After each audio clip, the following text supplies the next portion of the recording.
Peace, peace, peace, peace. So here we go, man. We have. This is a very. I want to say this is another sentimental interview for me at least, because I've known this little brother since he was shorter than me. You know what I'm saying? And he wasn't even shorter than me by much. You know, I met R.J. Adams when he was 10 years old. He was playing for the DMF True Ballers.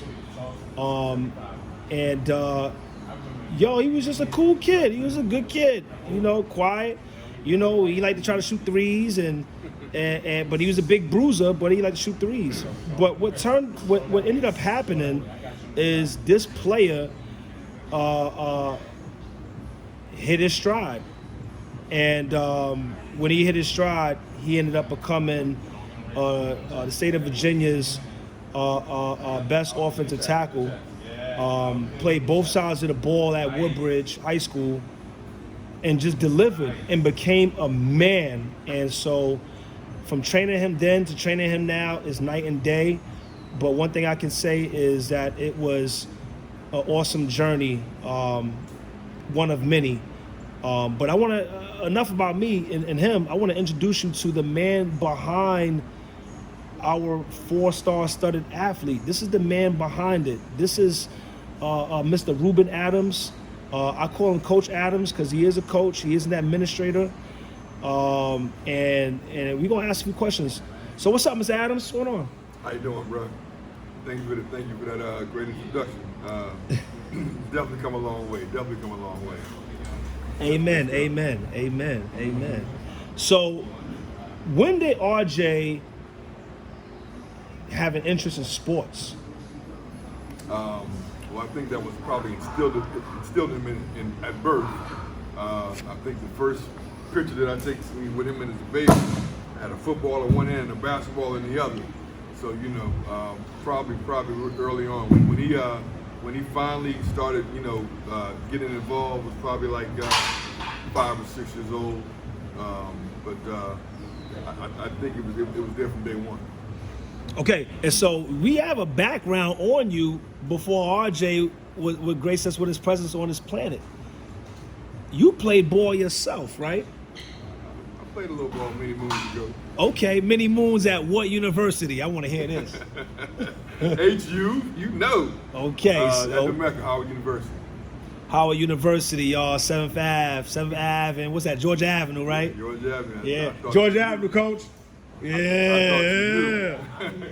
So we played at HU, and then what position did you play at HU? I played offensive tackle as well. Even got in a little guard during my tenure there, but offensive line. Awesome. And did you play all 4 years there? I did. Had a little misstep 1 year and had to think about it and grow, and got through it and continued, you know, finished up there. Absolutely. Awesome. And we love the fact that you went to HBCU. That warms the heart, and stimulates the mind. Now, what was your degree you obtained from HU? Sociology. It's crazy. I'm a teacher now, but my degree is in sociology.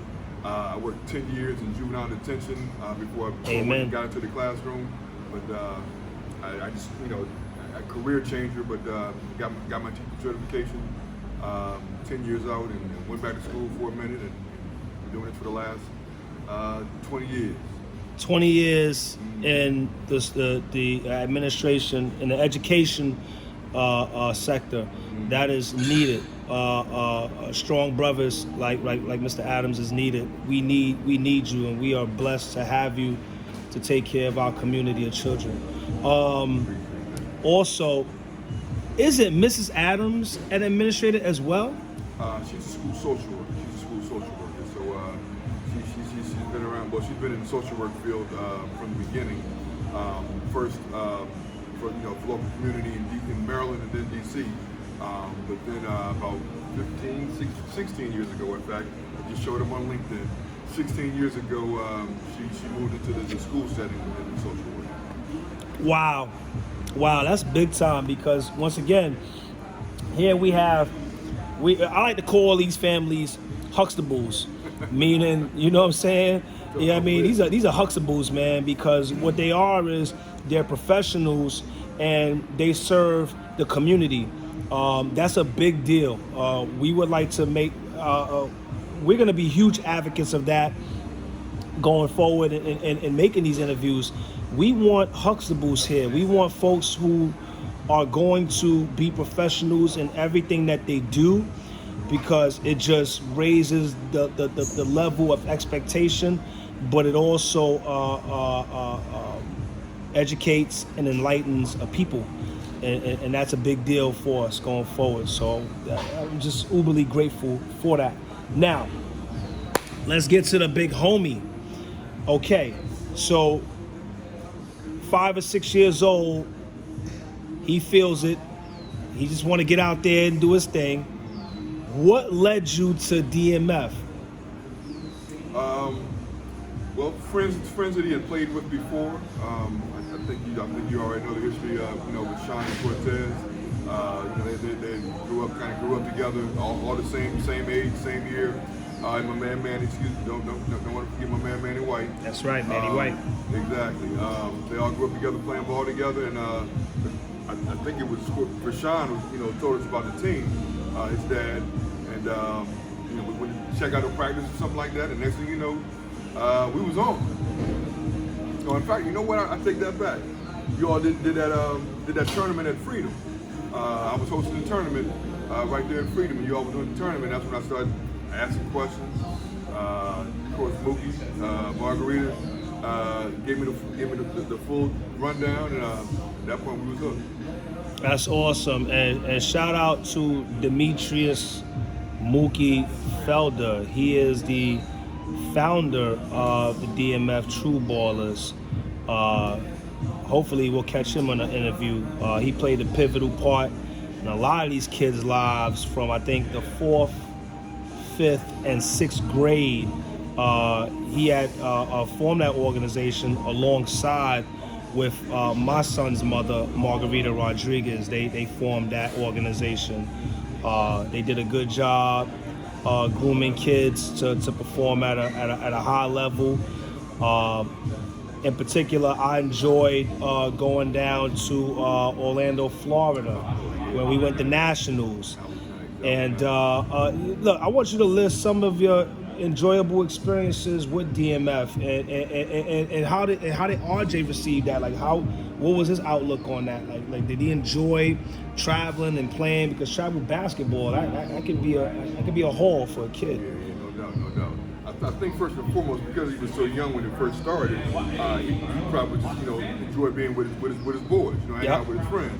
But of course, Mookie instilled the basketball competition in him, and so of course they grew together, they worked hard together, they played together, and I mean, like you said, that trip to Florida, I mean that was a family trip. You know what I mean? Because everybody that was there, all the parents, siblings, and all that kind of good stuff. It was a great family trip for everybody. The following year, when they started out kind of small, I called them the Magnificent Seven. When they went through those first like 4 or 5 tournaments with only 7 guys, and won them all. And then it had a few additions later on, but then I think that nationals was down there in Hampton. Yep, that Boo Williams. But all that stuff, man, that was a great time. Even when we went to Hampton, quite a few families stayed together right there in Williamsburg, and we traveled together, we ate together. Of course, they played together. It was just a great time. Yeah, it was a great time. Watching those kids grow. I caught the tail end of that. I was actually officiating basketball and I was training, so my schedule was crazy. But I tell you what, I did not like. Unfortunately, I gotta make a good sandwich out of it. We're gonna end it on a right note. But what I didn't like was the addition of the players at that time. Look, we gotta keep it a buck. We gotta keep it a buck. When you keep it a buck, yeah, when you keep it a buck, it lets you know that what we're talking about is real. And what's real is these brothers that he brought on there, and I'm not gonna list these brothers' names because these brothers is just probably doing their thing right now, and it's mistakes that people make, you know what I'm saying, or if they even view it as a mistake. But I view it as something that I totally did not agree with, and so what I did not agree with was we are playing for a national championship. So if this is the Magnificent Seven, then we're gonna roll with the Magnificent Seven in order to win. We're not going to go look for help elsewhere because we feel threatened or we don't feel confident in the guys that we have. It's a ride or die mentality. And I'm a loyalist. My loyalty has got me in trouble in my past. So, you know what I'm saying? But being loyal in this instance should have been the recipe, and those kids should have went out on their sword as 7 as opposed to the additions. But I've watched that happen in the AAU sector where they just grabbing kids for one tournament, and it's just that dilutes it. That makes it doesn't make it authentic. It doesn't make it real. It means if I need help, I'm just gonna go run around the country to go grab it. No, I think that you should be able to develop your players. Part of growing a student athlete is growth and development. Okay, the athlete's got to grow mentally. The athlete's gonna grow, definitely will grow physically, but we call that physiological growth. And if you are there to cultivate that as a coach and as an administrator, then you'll be successful no matter what the outcome is, instead of the outcome of winning. You already winning when you grow a child, from a child to a man. So, but anyway. Can I add something to that, though? Yo, go ahead, Coach. That Magnificent Seven, 4 of those guys are right now playing college basketball. 3 of those guys are playing college football. So, it was a great nucleus. It was a great nucleus. Amen. Amen. Amen. Amen. Because that's that's the end of the good sandwich. That's the core.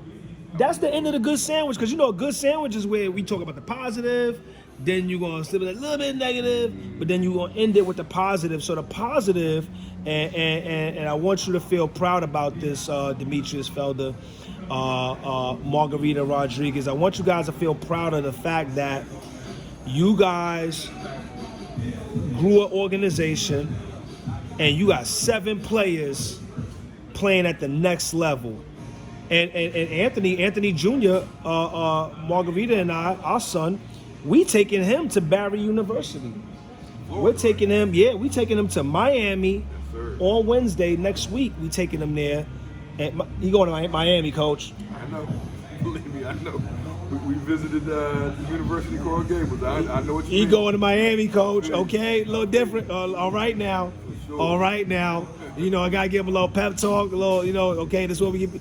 Let's stay on mission. Stay on the mission. Okay, the mission is yes, we want to fulfill our desires by playing a game that brings us peace and it brings us joy in the game of basketball, which is a beautiful poetic game like baseball, like football and boxing. But when we are in an institution, we have to keep the goal first and foremost, and that is to be the next social worker for an administration, to get a sociology degree, whatever it is. Education, whatever you do. We want that degree so we can be professionals and live like a Reuben and Lisa Adams. These guys here, they've given us the blueprint. Sure, you can play sports and excel and enjoy that extraordinary experience, but you better get your damn education. So when you walk out of there, you're walking into the professional ranks. That is a fact. And then you can live a good life, a great life. Because I'm gonna tell you right now, and look, I was talking to your son, RJ. Last time we talked, we was talking. And he said, man, I had a great life, man. My parents raised me right, man. And the way he said that, I said, you damn right, man. Because your parents could have pulled you from my program when you was falling on boxes and you was tripping over all kinds of hurdles and cones. You was just all over the place. But your mother and your father were persistent and consistent. And parents, I want y'all to before I even proceed into this interview, please take some notes out this interview. These are persistent and consistent parents.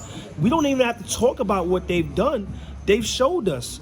They have completed their degrees. They're in the professional setting. They have kids that are in college right now. All three out, gone in college.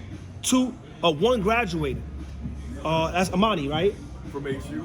Amani, HU, graduated. And sister living up in DC doing her thing. God bless her. So parents, please. And we trying to take notes from them. Margarita and I are trying to take notes from them. So we can have our son as a professional when he's finished with college in whatever sector, as long as it's positive and he's serving his community and he loves what he does. We won. That's the real game. Can I add this too? Add on, man, please, brother, please. I mean, for my kids, and I guess the mindset was like that for me growing up. So some things in life are non-negotiables. Education is just that. You know what I'm saying? That's something that you got to do, really from the cradle to the grave. But you know that paper that you get from going to school, that's a non-negotiable. I mean, like that for me growing up. It's definitely automatically just instilled that in my kids. You know, it was never a question. You know, I'm feeling, man, the spirit is like moving me, man. It feels so good to be here because, yo, you got history, man. You think I don't know? Yo, this man is from a lineage of history, in American history. Yeah. Elaborate on who was before you. I think it was you or Mrs. Adams was part of the civil rights activist movement. Yeah. My mother most definitely. I was born in '67, so I came in pretty much on the tail end of it. But my mom was real heavy in the civil rights. She actually went for Congress in the state of Mississippi, 1964. At the Atlantic City Democratic Convention before I was born, but again, she was real happy. I could tell you stories for days, but it's kind of ironic that you brought that up.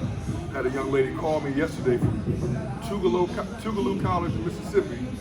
She's making T-shirts, and wants to put my mom on a T-shirt and want to get our permission, to do so. So man, that was huge. I'm like, wow. I mean, she's in a museum, of course, an African American History Museum. There's a African American History Museum at Jackson State in Mississippi. She's also in that museum. So Google her. Oh my goodness, it's kind of crazy. Between her and my son, every now and then I just go to Google, and I'm like, man, where did this picture come from? I've never seen this before.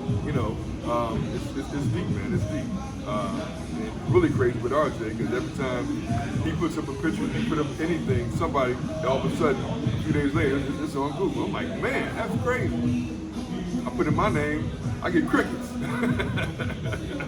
No, we put in your name. It's gonna say Howard University, man. Yeah, I got a little something, but no comparison. He doing his thing. Ain't that something? And can you please, what is mom's name? So we can check out at the AA Museum in Jackson, Mississippi. Yes, sir. Victoria Jackson Gray Adams. During the time of the movement, it was just Victoria Gray, but Victoria Jackson Gray Adams. Put it on Google, and I mean, some of the pictures, some of the photos, some of the people she worked with. Crazy story about Martin Luther King. They were having a meeting at my aunt's house in Hattiesburg, Mississippi. I'm a little baby, and I'm just being a little baby, you know what I'm saying, making noise, doing this, doing that, and they just passing me around, and I'm just still fussing and fighting all over the place. And my mom told me, he passed me to Dr. King. They called him ML, for Martin Luther. He passed me to Dr. King. He put me on his lap. I was cool for the rest of the night. Crazy. Do y'all understand the history that we over here sharing? We sharing history of a man that was held by arguably one of the most influential figures of our time. Yeah, she was in SNCC, Student Nonviolent Coordinating Committee. She was one of his Mississippi field officers, so they worked side by side for a while. Amen. I love it, y'all. I love it because it's that motivated. I don't even want to call it. What is it? Like subconscious motivation. It's in the blood, bro. It's in the blood. In the air, the spirit, the vibes, whatever you want to call it. But it was there. It was there in the beginning. So the greatness that Reuben and Lisa exude automatically going to their son and the two girls, Amani and what's Ryan Senior, North Carolina A&C. Thank you. That's what I was on the phone with. You know what I'm saying? Amani and Nia. I trained them too, but they was like, no, they ain't want no smoke. They ain't want no smoke. They was like, nah, we gonna let RJ deal with this. It's the thing in the cheer world, but yeah, you're right about that. They said we gonna let RJ deal with this. You know, he built. Look, let me say it again. He built for this. Okay, and RJ's built for this. You know, it's in the blood. It's in the lineage. You know, where he's built to be great. Because greatness was instilled in him before he was even on this earth. We want to talk a little more about RJ. Let's go into middle school to high school, because when I was working with RJ, I didn't see the change till like he got like around 14. For me, it was like 14, 15. He finally got into his body. Like, you know, he started, like his torso started elongating itself, meaning the hip plates is closing and stuff like that. But when was it for you when you seen your son and said, you know what, I think I got one on my hands? Well, you know, as a father, you know, I thought I saw it, you know, when he was very young, but it didn't always show in what he was doing. And so, for me, the light came on the summer after his freshman year. That's when he ended up transferring schools at that point. And he came to Woodbridge. Where you transfer from? He was at Colgan High School. Worked out with him all summer. Like I said, I saw the light bulb come on. He worked out with him. He worked out twice every day. You know, and they were suggested only once, but he was going to both workouts. He had a morning workout and afternoon workout. He was doing both of them. So I said, wow, he looked like he wanted. But then, you know, when he transferred to Woodbridge had a player who was getting a lot of attention from college coaches really early, and so RJ kind of patterned himself after that. He saw that, and that's what he wanted. We went to a football camp at Howard, at my alma mater. He did pretty well. The coaches, you know, seemed to be very interested. And he seemed to be okay with it. But then the next day, the very next day, we went to another camp at the University of North Carolina. And facilities-wise, you know, it's night and day. And from that point forward, he wanted it. He knew. Yeah, he saw it. He knew. He seen the potential. He said, wait a second. He probably seen guys there that was his size. He did. He was just a rising sophomore at the time. And probably ran faster than some of those bigger guys, older guys. And somebody probably whispered something in his ear, and he probably took it with him and said, all right, I think I could do this. You know what's crazy, man? The offensive line coach at the time, he pulled me over after the camp. He's like, man, this dude's footwork is great. I wonder where he got that from. This dude's footwork is great. I just need him to get stronger. And from that point forward, you know. I know you had me over here tripping, Coach. It was on. Coach Debo. I know you had me over tripping. Yes, sir. That footwork, man. And it's funny because it was that footwork, like I said, he was struggling with at first, but over time, he started to get it. And what my favorite footwork drill for him was the ladder. It's the icky shuffle down and back. You know, we dance forward and we dance back. And when he started to get it at his size, when I was training for Marty Peters at FAST LLC, and he started to get it and understand that concept, I knew he was working outside of here. I knew he was putting in work. So Yeah, I'll take my 10%. I'll take my tithe on it, but I'm gonna give the rest of the 90 to you, Coach Adams, because the tour days, the Colgan tour days, I think did it for him, and the visits, because in football, if you're a skill position guy, it's visits, but it's 7-on-7s as well, and if you're in the trenches, on both sides of the line, is mainly camps. Is that right? Okay, and the camps is what's going to get you noticed. So now that he's noticed, like I said, somebody whispers, I wasn't even there, y'all. But just me knowing that it only takes somebody to put a spark in your brain, and if you hold on to it, it'll take you everywhere that you're going to go. And we're going to elaborate on that, positive and negative, or how people say things and how you take it and how you make it. Okay? So anyway, we're getting looked at. Now we're in Woodbridge. We see the potential. I seen the potential because I kept hearing about it. Like, yo, he's killing it. Like, yo, and then I'm watching y'all go into the playoffs. So tell me that experience, because here he's getting looked at, but at first Woodbridge was not successful. So explain to me how his 4 years went at Woodbridge. Wow. Well, he came in the door, hit the ground running. And it was interesting because, like I said, he was transferred in, and as a sophomore he started. And in my mind, I'm like, I don't know if he's ready for that now. This is varsity, you know what I mean? I don't know if he's ready for that. He played JV the year before, but he started. Had some good games early on, and then this social media stuff, man. Kids go back and forth, and coaches go back. It's a bunch of mess if you ask me. But somebody from I'm not even gonna say any names, but another school in Prince William County made a little noise about him on social media. Well, we played him that Friday night. Man, he put that dude on his butt so many doggone times. Pancake. I'm like, pancake. He's starting to get it. And then as we progress, real good season, outstanding season. Won the regional title. We held Ricky Slade, who was the Gatorade Player of the Year that year. We held him to 39 yards in the regional final. Went on and played Westfield in the state semifinal. Fell a little short, but he was lined up against the number one defensive player, the state defensive player of the year in the state of Virginia that year. That dude didn't get close to the quarterback. I'm like, wow. He's now playing. He went to West Point. He's playing in Army right now. The young man, but he didn't get close to the quarterback that day.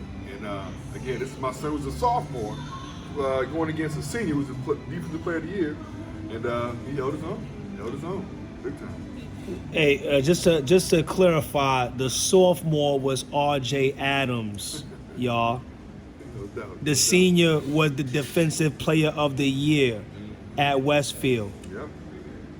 And then they eventually won a state championship as well that year. Hey, Coach, did he get a sack that game? He didn't get close to the quarterback. Yeah, I mean, okay, so I want to clarify this one more time.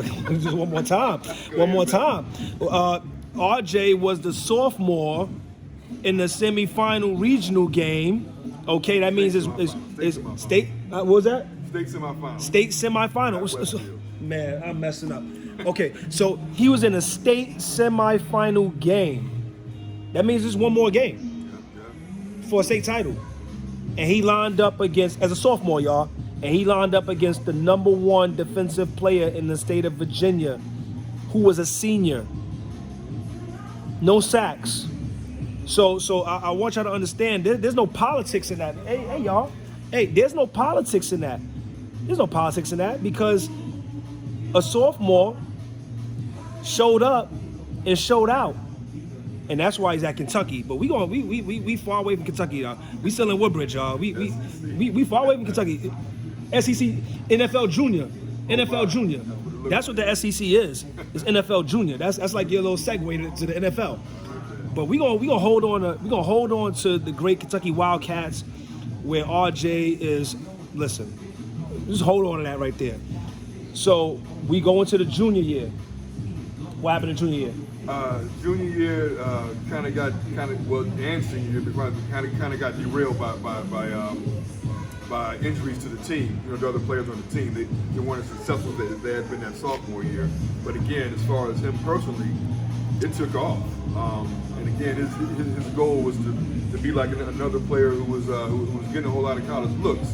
And at that point, my son wasn't just yet. Like, you know, he got a few looks, but not really a whole lot. But then I think the first offer was ODU. And for me, that I'm good. ODU is dope. That's Old Dominion University. My younger brother, he graduated from there. ODU is dope. It's Division I football. They play in most games, so I'm like, I'm good right there. Amen. Then when that first month, I think he got 3 or 4 others. Marshall, Charlotte, UNC Charlotte. Yeah. But then Maryland called. That was his first Power 5. University of Maryland called. I mean, the doors just busted open right after that. And here I am mad. I'm gonna tell you this. Throw this in there real quick. Coach Adams, Coach Daniel Adams, he said the University of Maryland hit him up, by the way. I just want to throw that out there, Coach Daniel Adams. But when my alma mater, Howard University, the first camp that he ever went to, they didn't come in until after Maryland did. After Maryland hit him up, that's when Howard jumped in. And to me, that should have been the first one off the jump, just because. Exactly, Howard. What's going on, y'all? You know what I'm saying? Damn. When, like I said, when Maryland got into the fold, things just opened up, and they treated us great. I mean, they treated us great everywhere, but Maryland, right next door, they real good. Coach Berry, all those guys over there just treated us just real nice. So as you can see, once again, this goes back to the persistence and consistency. Y'all see the pattern. There is a pattern in the Adams lineage where they want something, they'll just stay the course. You know, there's no derailment. As you can see, after the stellar sophomore season, the junior senior season wasn't stellar for the team, but RJ was stellar. Okay, so now that we got offers, yeah, you keep saying all these other offers. But we gotta talk about more offers that happened. It was more than that.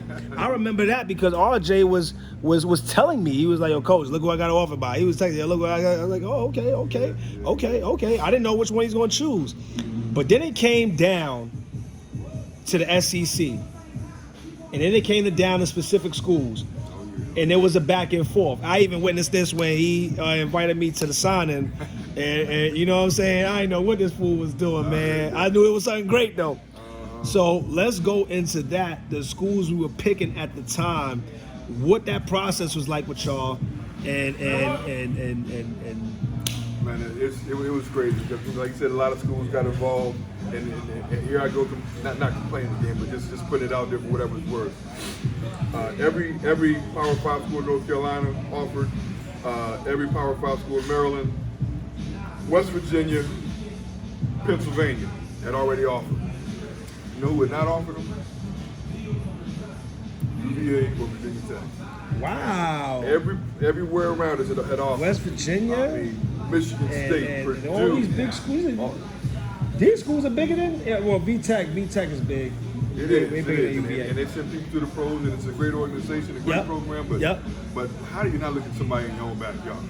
That's just my thing. I just put that out for what it's worth. But then he eventually committed to Penn State.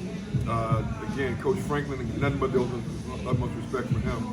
I still got him on my phone right now. I can call him anytime and he'll pick up. But had great visits up there. And but then again, when he committed, that's when the big boys got into the fold. Went to a camp, went with his team. They do a camp little circuit every summer. And he hadn't gone to these camps before, so he went to LSU, Alabama, Mississippi State. Every single one of them offered him on the spot. At Alabama, me and Mary, he told you this. At Alabama, he's going through all the drills and this and that, doing the one-on-ones. Dude taps him on the shoulder. He's like, "Come here, I need you to come with me." Huh? Puts him in the golf court, drives him to Nick Saban's office. Just stand and waits for Nick, and Nick offers him on the spot. You know what I mean? It was crazy, man. then I guess that's what Kentucky had already offered. Uh, Vanderbilt, another SEC school. Yep.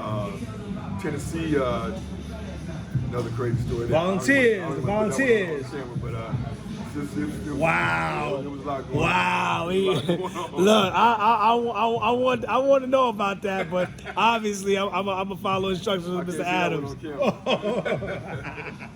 Yeah, there's a lot going on, but and then when it came down to it, the week before National Signing Day,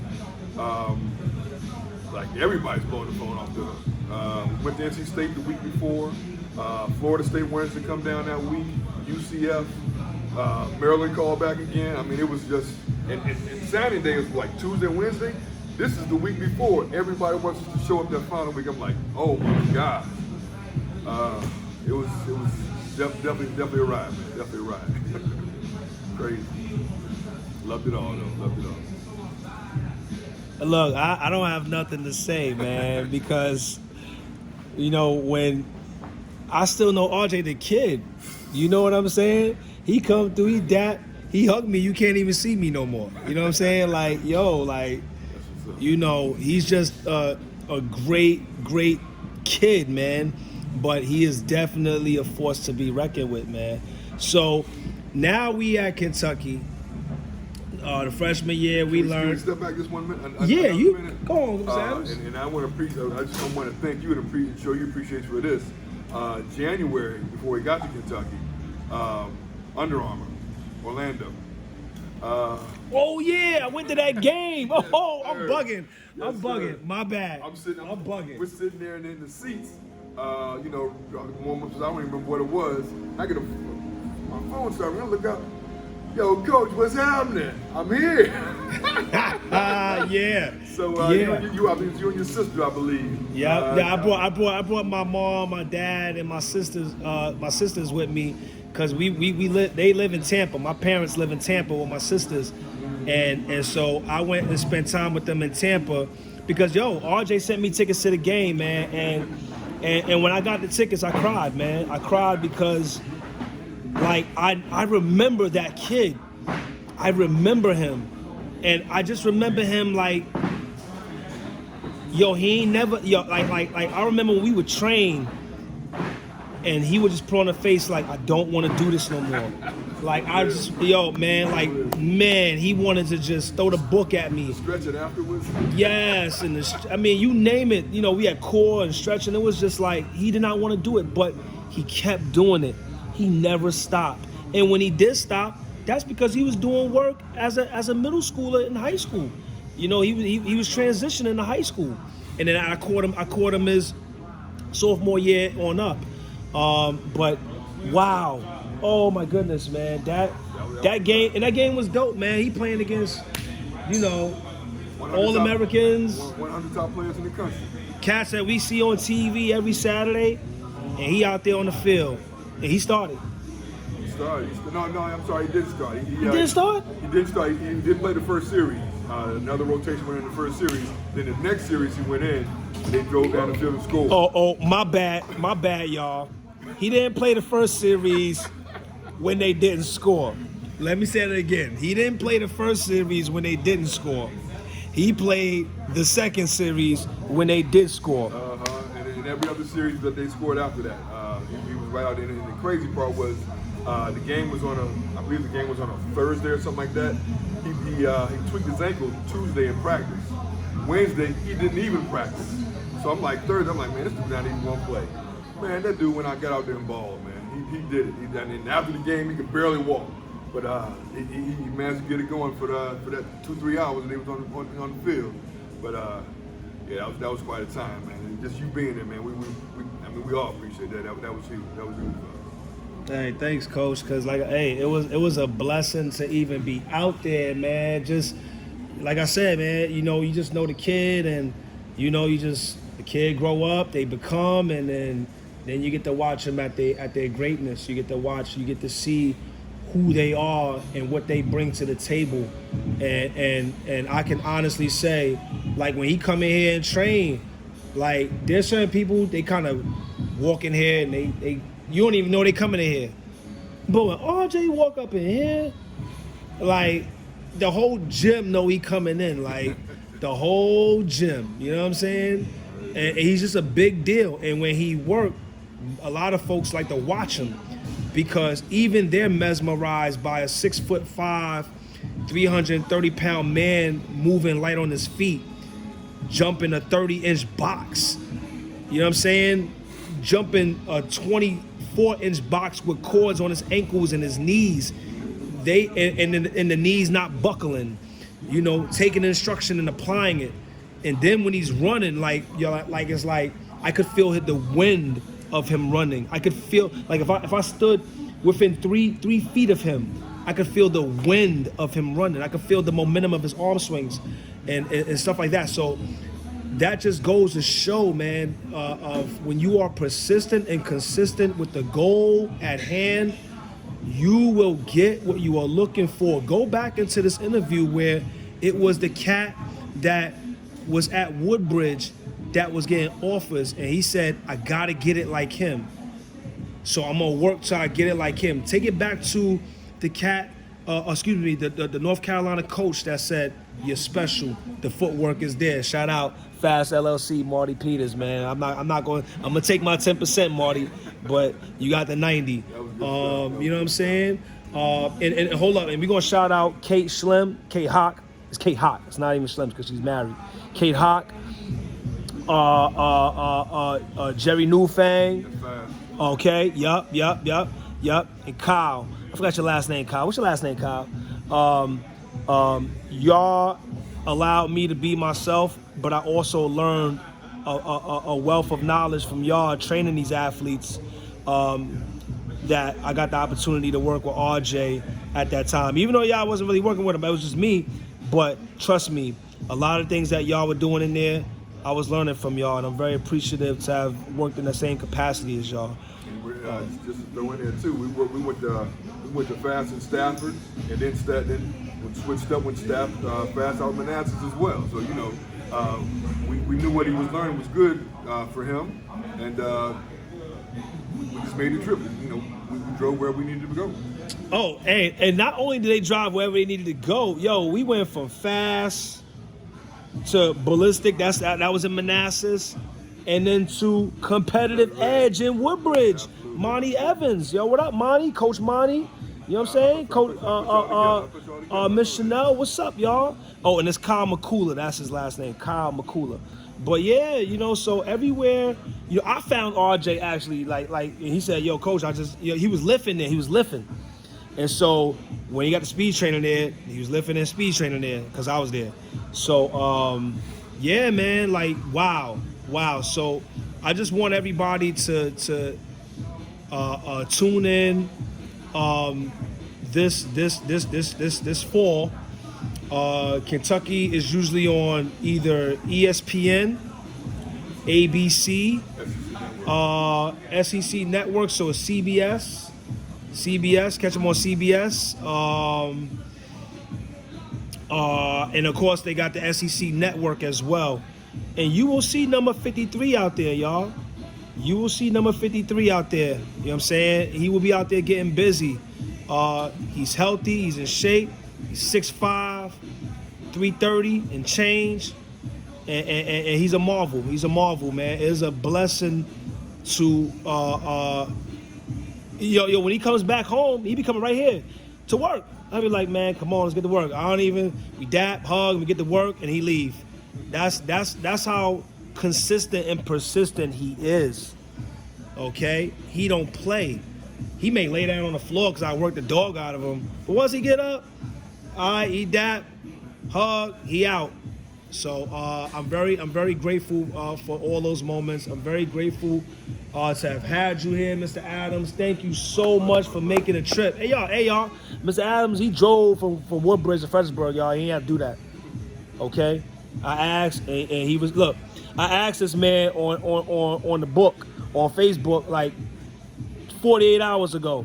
The man is here in 48 hours. Y'all learning? Y'all learning about persistence and consistency? That's what we do, man. That's what we do. So better look, learn something. I start school back next week, so I had to get it in this week. So Amen. But let me correct you a little bit. Yes, sir. He been putting in work, man. He's down to like 310, 315. He's solid. 6'5", 310. That's like today's NFL O-line because they make them athletic now. So hey RJ, let's just keep jumping these 30-inch boxes. You know what I'm saying? Let's keep doing that. Wow. Hey look. Listen. Number 53, the University of Kentucky. They play on three networks. CBS is the prime network. That's a prime SEC network, CBS. And then you got ESPN and ABC. When they play in ACC teams, they'll be on those networks as well. So number 53, offensive tackle. But I heard, he told me, he's doing a little guard too as well. Center position. Okay. Yeah. Oh, Lord. Cerebral spot. He's over there playing center as well? Yes, sir. Lord have mercy. Wow. It's center and guard. Wow. They want all their tackles to be like 6'7", 6'8", but they got him in center and Man, guard. he playing center and guard. Cause he's 6'5". Oops, my bad. Cause he's 6'5". My bad. Close, no doubt. 6'5". So 6'5", 310. Yo, I just told you this. Hold on, before we bounce. I just told you when I'm standing 3 feet from him and he's running from me because I gotta tell him what to do and all that stuff like that.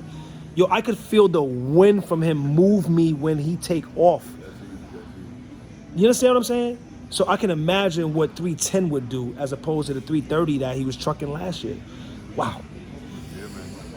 Yo, Mr. Adams, is there anything you want to tell the people before you bounce, man? It's such a blessing to have you here, my brother. Hey, man, I appreciate it, man. I just want to pass on, what share our story, from where we are with I Am Global Sports. Man, it's the move, all right? If you got a child that's trying to get better, trying to improve, has aspirations to play on the next level, this is the place to be. I brought my son here when he was in the 5th grade. They were on the 5th grade basketball team with DMF, Yep. 5th grade team, and off and on throughout that time, but he's still coming today. And he's already, Division I college athlete. So this is obviously, no doubt, the place to be for you. So please take that to heart. Thank you very much, Mr. Adams. Thank you very much, Mrs. Adams, for bringing this beautiful child to this earth, ma'am. And I want to thank his sisters, Nia and Amani, for being confidants and cheerleaders and giving them wisdom as a mother would do their son. They were doing it as daughters. Thank y'all so much, Adams family. And I may be flying out there to catch one of them games or a couple of them games or whatever. You already know. I'm going to hunt your son down and be right there in the stands, man.